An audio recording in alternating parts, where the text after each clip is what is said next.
Is it? Let me zoom in and see. Can't tell.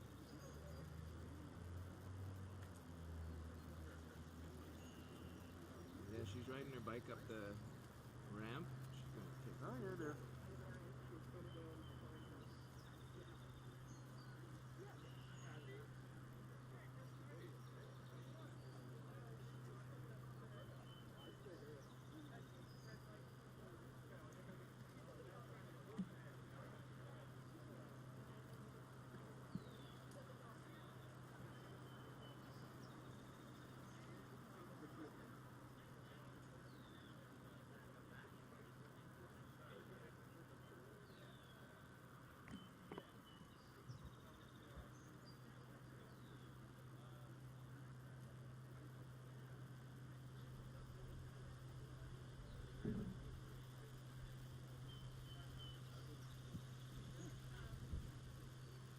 About the rail was right in her face.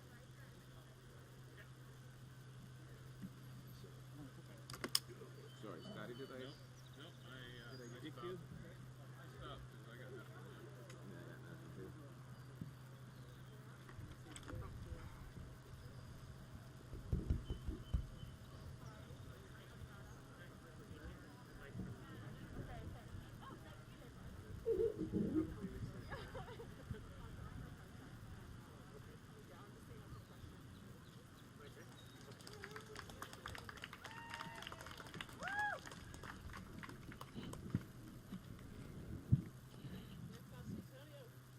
Thank you, Nick.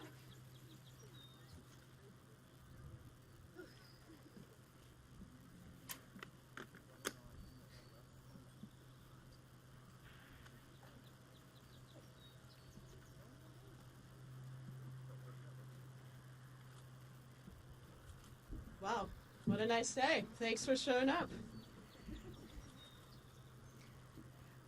I'd like to begin by acknowledging that the land on which we gather is the traditional unceded territory of the Algonquin and Anishinaabe peoples. We also need to acknowledge that Indigenous peoples across the country are in pain from the ongoing legacy of colonization, forced assimilation, residential schools, and systemic racism that continues today. We have a reckoning to do as a country. As National Chief Perry Bellegarde told me early this morning, the Truth and Reconciliation Commission has shown us the way to the mountaintop, but we have to do the climbing. Thanks to all of you for coming. When I got into politics, now 8 years ago, I made two simple promises to myself. Always fight for what I believe in, and leave when I had done what I got into politics to do. I hope when people look at the record I've built over the better part of a decade, that they'll see that I kept my first promise. Most important to me personally, I hope my kids feel that way. Well, I'm here this morning to keep the second one. Over the weekend, I informed the Prime Minister and the President of the Liberal Party that I won't be seeking re-election as a Member of Parliament for Ottawa Centre whenever the election happens. It was a difficult decision, but it's the right one for me and my family, and it's the right time to make it.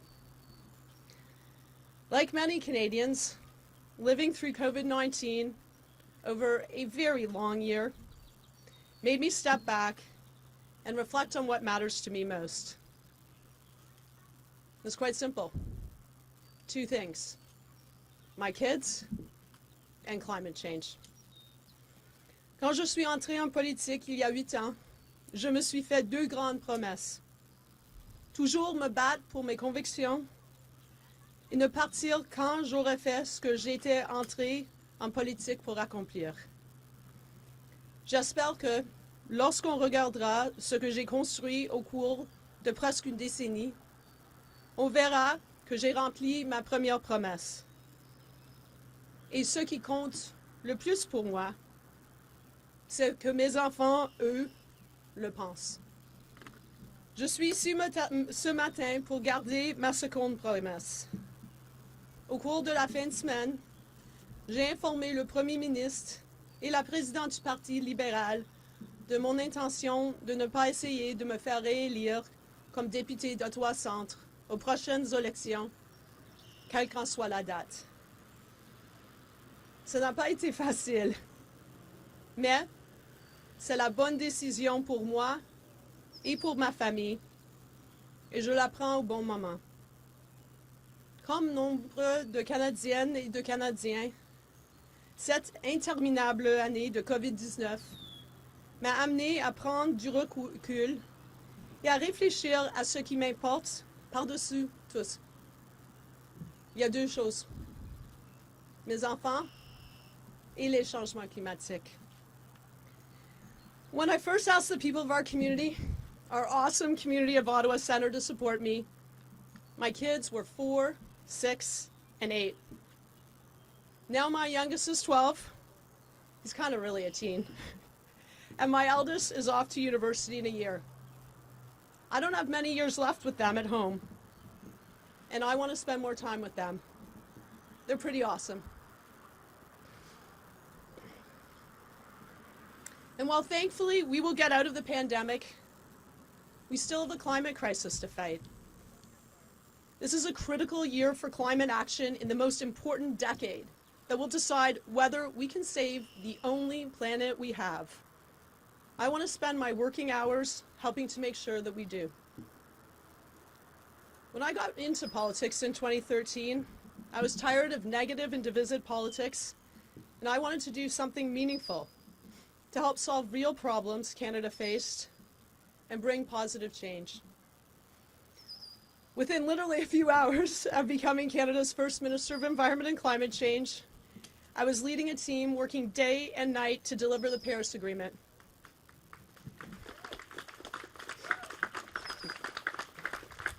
We then fought long and hard to protect it from Donald Trump. And we fought longer and harder to live up to our commitments right here in Canada. We delivered Canada's first meaningful climate plan and Canada's first price on pollution across the country. It is the law of the land now, backed up by the Supreme Court.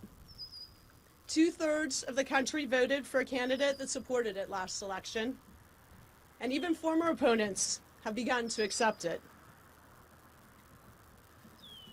For the many people who are understandably cynical about politics, I hope you take that as hard evidence of what's possible. Things can change. Sometimes the biggest of things. And of course there's always more to do, because that is what progressive politics is all about. When I gave the Prime Minister my news, I thanked him for the honor and privilege of being part of the team. I plan to continue in my role for as long as needed, and I also told him I would be happy to support Canada's international leadership on climate to ensure a successful outcome at COP26 in Glasgow. I got into politics because I wanted to help people. It kind of sounds corny and cliched, I know, but I'm still a girl from the Hammer at heart. And the Hamilton my parents raised me in, it taught me that your friends and neighbors matter as much as anyone you'll ever meet. John and Pat McKenna made sure I took that lesson with me wherever I went in life. My father, an immigrant from Ireland, et ma mère, née à Val-d'Or, Québec, they also reminded me time and time again how fortunate I am to live in Canada. I love you both very much, and I want to thank you for being such awesome human beings. I hope that my community here knows that I've done everything I could to fight for them. I will be forever grateful that you took a chance on me many years ago. Being the first woman elected to represent Ottawa Centre has been the honor of my life. I love our community, and I love the people in it. Okay, now let's make sure Ottawa does become the greenest capital in the world.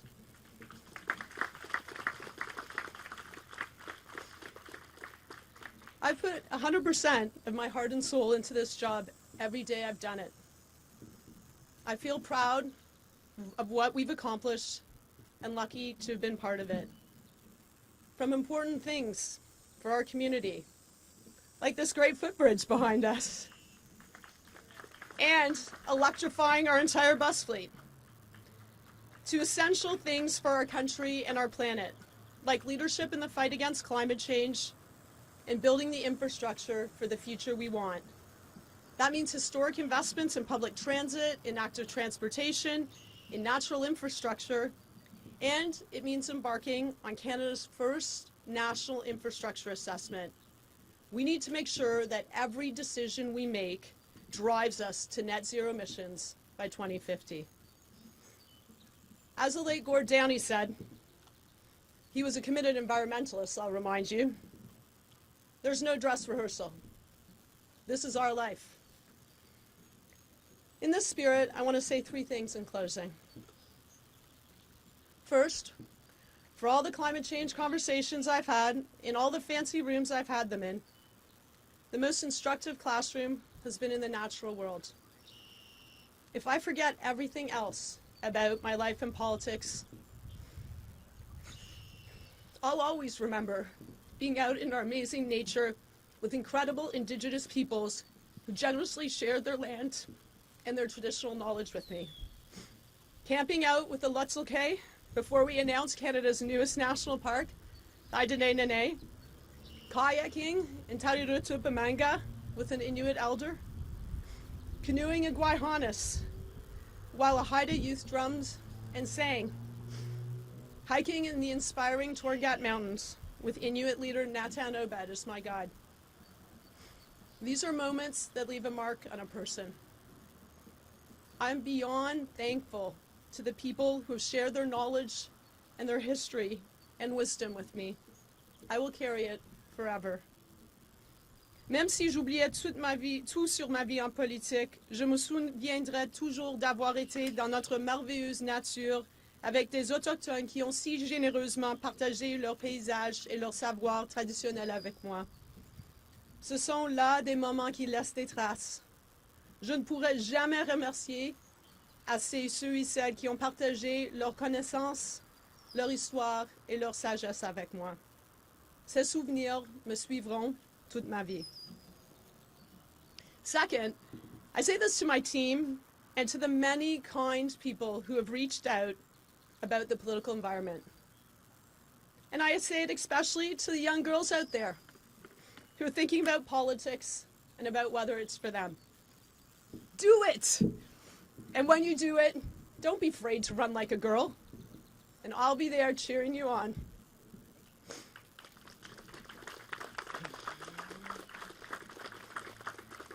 Every positive lesson you have learned in life will serve you well in politics.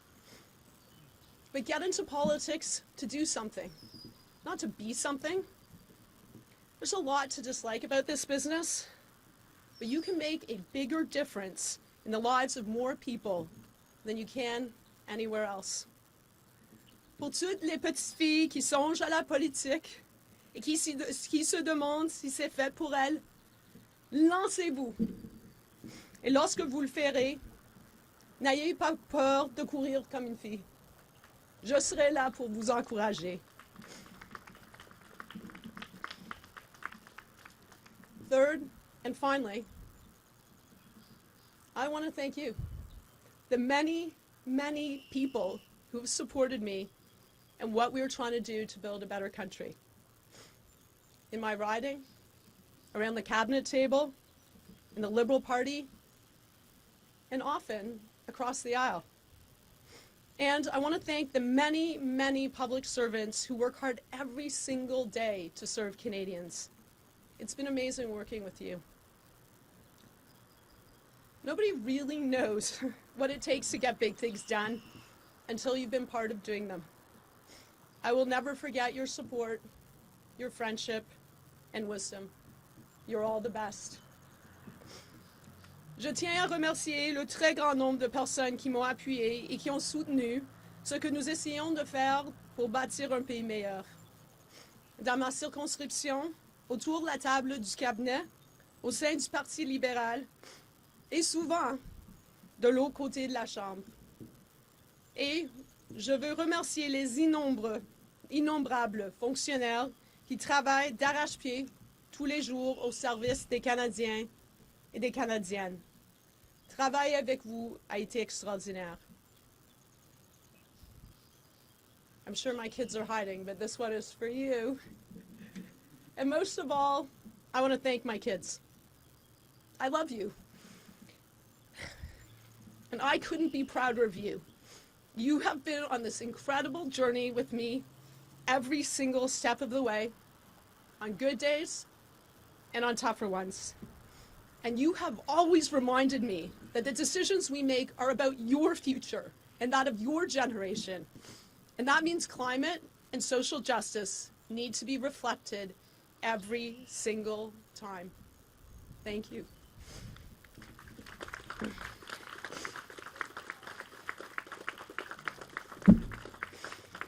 As for me, I'm looking forward to the summer. Lots of time with my kids and all the McKennas. Lots of swimming in the Great Lakes. Lots of writing. And lots of thinking about my next chapter. But I can tell you one thing for sure. I will be 100% focused on climate change. I'm proud of what we've done here in Canada, but there is so much more to do. And I look forward to contributing to the efforts as a mom, as a private citizen, and as a Canadian. Thank you. Merci.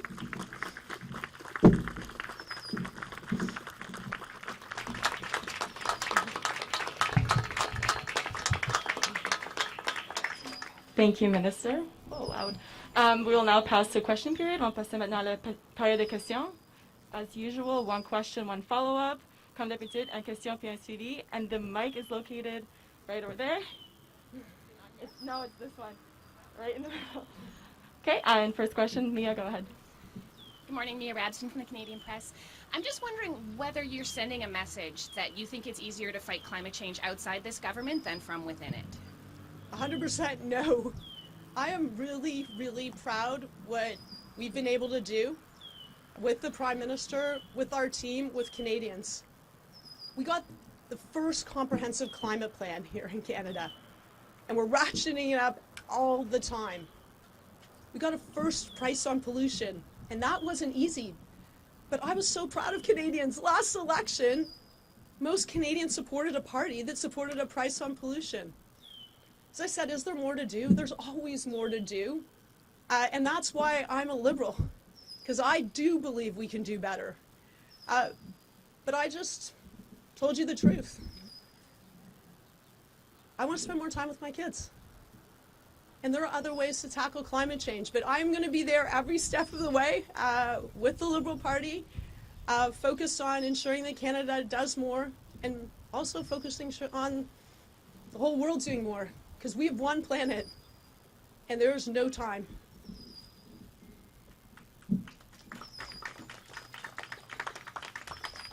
So outside of spending more time with your kids, what do you think you can accomplish outside of government that you couldn't do in the government for climate change? Well, the good news is I have a summer to think about that. Look, there's lots of things to do. When you look internationally, we have really important negotiations going on for COP26. That has to succeed. We need to drive the investment, the trillions of dollars that will build the economy of the future. We need every country to do what Canada did and get off coal. There's a lot of work to be going around. And we got to support the kids. Because the kids are marching in the streets and they're already taking action. And I don't know what it's going to look like, but don't worry, I will be 100% there, focused on tackling climate change. David Aiken, Global News. Thank you, Minister, for taking our questions, and congratulations and good luck on whatever's in the future. I wanted to ask this question of you. You are among a group of female politicians in this Parliament that has had to endure some ridiculous abuse, not just on social media, but often from parliamentarians sitting right across from you. I wonder if that played at all a factor. You've been very, I thought, pretty strong in dealing with a lot of that, but did that play a factor? And the next step then, as you speak to particularly younger women who are thinking about getting into politics, what can be done? What can you say to them who just look at your experience and say, I just can't do that? So, it's funny because I've thought about this a lot. You know, I have had my share of attacks, but I realize that's just noise. That people want you to stop doing what you're doing. They want you to back down. And guess what? We didn't back down on price on pollution. We doubled down. And that's the message. That for all the negativity, there are millions of other people on the other side who have supported me personally, but support politics and support politicians. And that's really my message. But honestly, to the girls, the women, the broader diversity, we need more diversity in politics. It's the only way it is going to change. I say do it. If you feel it in your heart, if you've got something to contribute, if there's something you want to achieve, then get into politics. We need new voices, and we always need to push. I'm leaving because I have other things to do, and I think I've done what I came to do. But this should not be a message about not going into politics. This should be a message, we need more of you in, and I'm creating space for folks to do it. Thanks. And just to come back, let the applause happen. Go ahead. Just to come back to a bit of Mia's first question there. David Anderson, one of your predecessors, environment minister, once said that it was a tough job being environment minister because you don't have control over program funding, taking Parks Canada aside. And he described his role, he really felt like cabinet's scold. In other words, he had to get the natural resources minister to do X, transport to do Y. But your current job, infrastructure, you had the program funding. I'm the guy that tracks all these spending announcements, and it's been transformative. Getting rid of diesel in First Nations, the bus systems here, that seemed to be a job where you were having an incredible impact on moving the climate change file forward. Can you reflect on the ability of the environment minister to get stuff done and the job you have right now to get stuff done? Well, first of all, I want to give credit where credit is due. The Prime Minister never saw the environment and the economy at opposite ends of the spectrum. He knew that they're the same. You're not going to have an economy if you don't have a clean environment, if you don't tackle climate change. And you just have to figure out how to make that happen. And look, I think it was pretty good having the environment minister come over to infrastructure. As I said, suddenly I had more money to invest to transition to the economy of the future. And I'm actually really proud about what we were able to do. And a shout out to all the public servants because, you know, we push hard to get things done.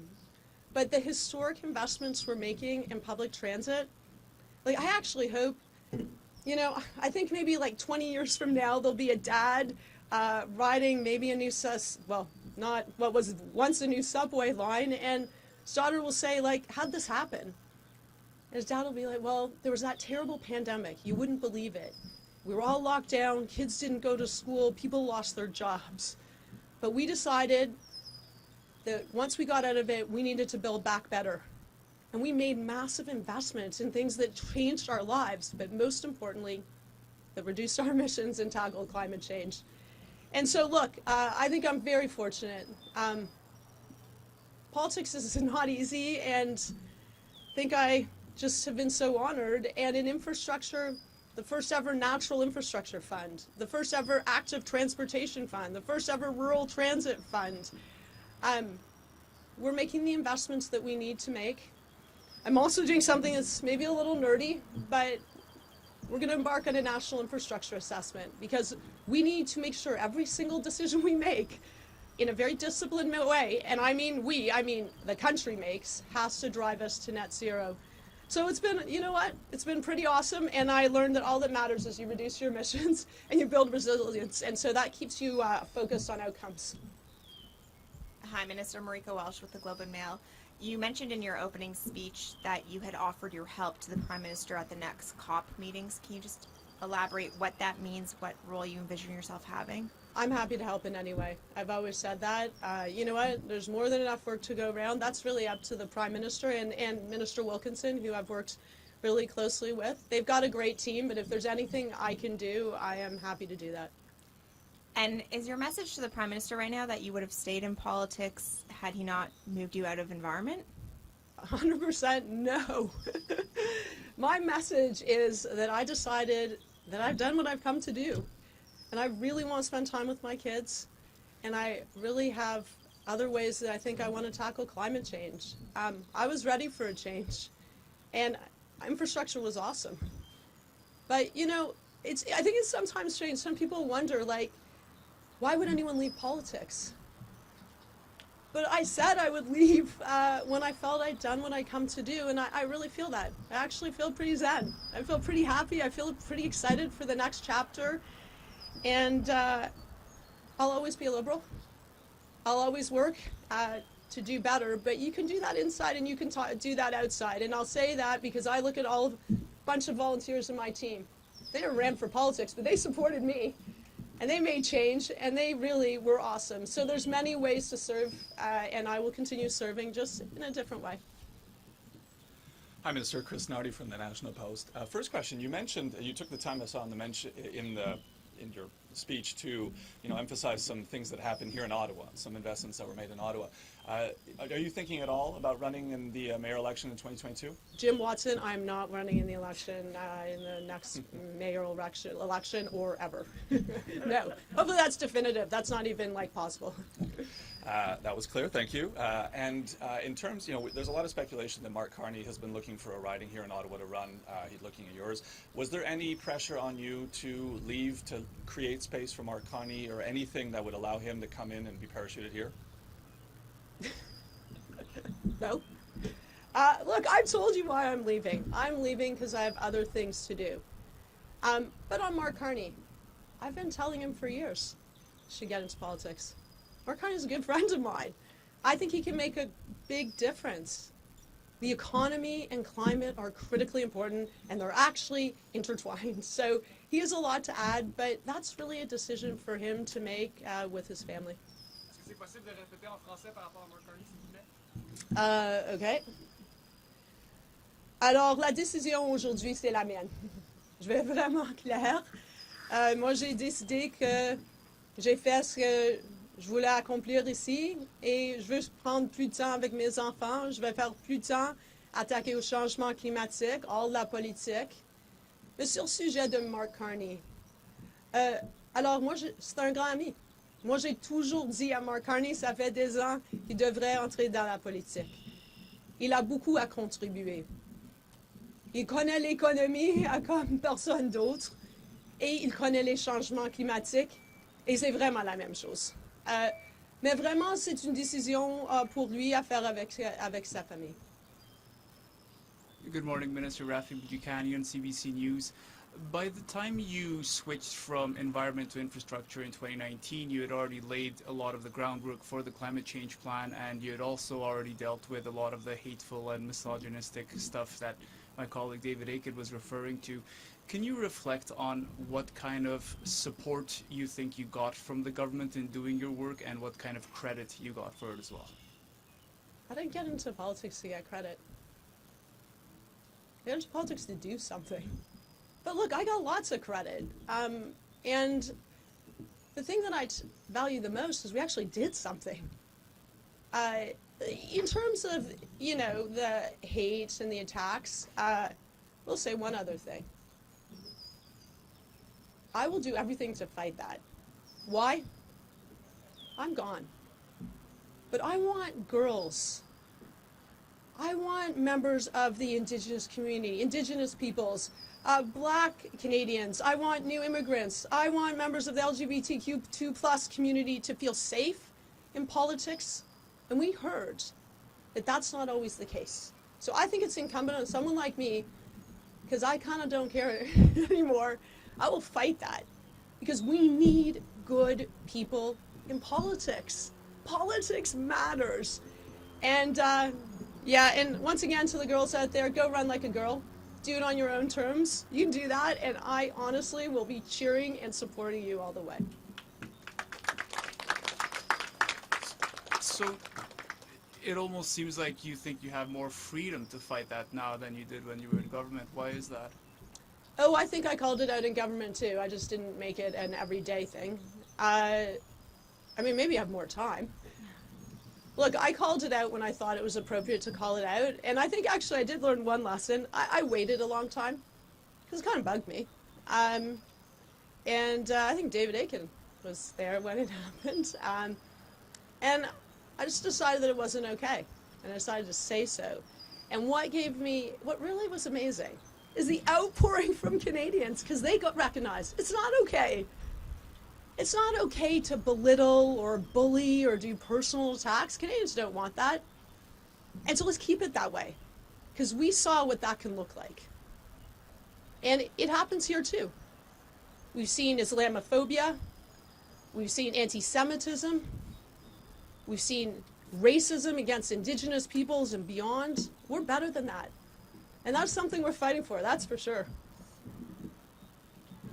Bonjour Mme McKenna, Ismaël ici, Radio-Canada. Je me demandais par rapport aux événements plus tristes que vous avez vécus dans les dernières années, là, votre bureau de vote qui avait été endommagé, les menaces que vous avez reçues sur les médias sociaux, les insultes en personne, à quel point est-ce que ça a joué un rôle dans votre décision aujourd'hui? Ça fait aucun rôle. Moi, j'ai décidé vraiment, ça c'est seulement du bruit. Il y a des gens qui veulent qu'on ne fait pas les grandes choses qu'on veut faire. Alors, moi j'ai décidé on va travailler plus fort, mais je pense que c'est pas acceptable. Alors, on doit arrêter ça. Et je pense que les Canadiens, ils sont très conscients, ils m'ont vraiment supporté. Mais on a des enjeux ici aussi. Oui, la haine, c'est une chose. L'islamophobie, antisémitisme, comment on regarde la communauté LGBTQ+, les peuples autochtones. On a du travail à faire ici, mais moi j'ai du confiance aux Canadiens. Mais ça fait pas partie de ma décision. Je vais continuer de lutter contre la haine et les attaques personnelles dans la politique parce que c'est important. Est-ce que la décision que vous prenez aujourd'hui en est une définitive ou peut-être que plus tard, quand vos enfants seront un peu plus vieux, vous êtes ouverte à un retour en politique? Qu'est-ce que je vais faire? Je vais aller à Hamilton voir mes parents. Ça fait plus d'un an que je ne les ai pas vus et c'est ça. Hi, Minister. David Reevely from The Logic. I'm wondering if you could share your insights as Infrastructure Minister into why it seems so difficult to spend billions of dollars to build and fix stuff in this country. The government is not on track to meet its long-term commitments on that spending. Why is it so hard? So actually, I might direct you to an announcement we made on Friday. We've been totally transparent on all of the projects in my department. In the pandemic alone, if you look at just the agreements with provinces and territories, and we rely on them actually to bring us projects, so sometimes it's a bit slow. But we've approved more than 3,500 projects worth $10 billion. We created a whole new program for rapid transit, and we announced 5 major projects in the GTHA area. We're making the investments we need to do, but I mean, is there more to do? 100%. But we also need to make sure we get outcomes, and I think that's really important. I've said every taxpayer dollar needs to get multiple outcomes. Maybe because I'm a mom, very conscious of money, and that means we need to make sure that they create jobs and growth at a time where we need jobs and growth. We are in the greatest recession since the Great Depression, and we've committed to 1 million jobs. They need to tackle climate change and build more resilient communities, and they need to build more inclusive communities for all. So I think we need discipline, but I think we've done a heck of a lot. Do we have more to do? 100%. And that's something that I will continue. The Prime Minister, has said, I've said to the Prime Minister, as long as you need me in this role, I'll continue. And I hope whenever there's an election that Canadians understand that these investments are really important and we can keep on doing it. No one's challenging that they're really important, and the amount of work that you put into making them happen is great. But still, the record is that you're not on track to meet the initial commitment. So something was tougher about this than you folks were anticipating when you formed government. And I wonder what your insight is into what the challenges are. So, I mean, actually, I woke up every day in this role as Infrastructure Minister going through, every week we went through every single project. And actually, we only have in my department a few hundreds of projects that are very important, of course, but we're doing due diligence on. So I actually think we've made amazing progress.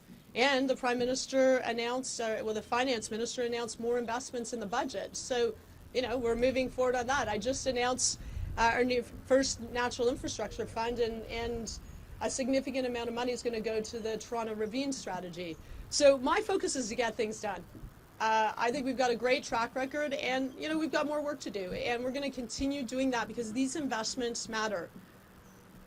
I remember in the last election, some parties didn't think it was important to invest in infrastructure. It could not be more important to create jobs, to tackle climate change, to build more inclusive communities, and that's what we're doing, and that's what we're going to continue doing. Bonjour, Madame McKenna, Jean-François Dugas du Journal de droit. Vous avez démontré une grande appartenance, un grand amour pour le peuple autochtone. Ça avait été beaucoup dans votre carrière, vous avez beaucoup de contacts avec eux. Je me demandais, avec tout ce qui se passe dans les écoles de récession et tout ça, il y a eu comme un appel pour boycotter le Jour du Canada. Je me demandais si vous aviez... qu'est-ce que vous pensiez de ça? Alors ça, c'est vraiment une question bien pour les Canadiens. Mais pour moi-même, je pense que c'est important d'avoir des réflexions. Je pense pas que beaucoup de gens veulent peut-être célébrer. Peut-être on pourrait réfléchir sur combien de travail on a encore à faire avec les peuples autochtones. Parce qu'on n'est pas là encore. Et on doit reconnaître ça. Et je pense que c'était un temps très difficile pour les peuples autochtones autour du pays. Parce que tout ce qu'ils avaient su, il y a des enfants qui sont morts dans des écoles résidentielles. Mais maintenant, les Canadiens, nous savons ça aussi. Alors, le devoir, c'est aussi sur nous. On doit travailler avec les peuples autochtones sur la réconciliation. Comme j'ai dit, Perry Bellegarde, ce matin, on s'est parlé tôt. Et il m'a dit que nous savons le haut du montagne.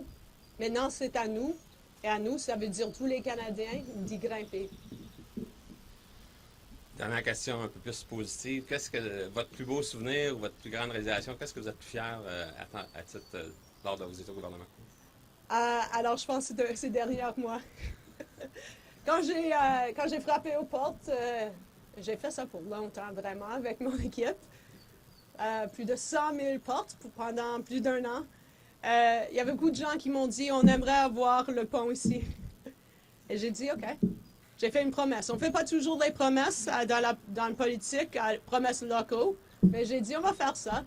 Et regarde, il y a des gens sur le pont. Alors, c'est du transport actif, alors c'est les changements climatiques, ça crée des emplois, ça crée des opportunités économiques des deux côtés, et ça aussi, ça bâtit une communauté plus inclusive. Alors, je pense qu'on a fait bien ça. Merci. Is there any more questions? Y a-t-il d'autres questions?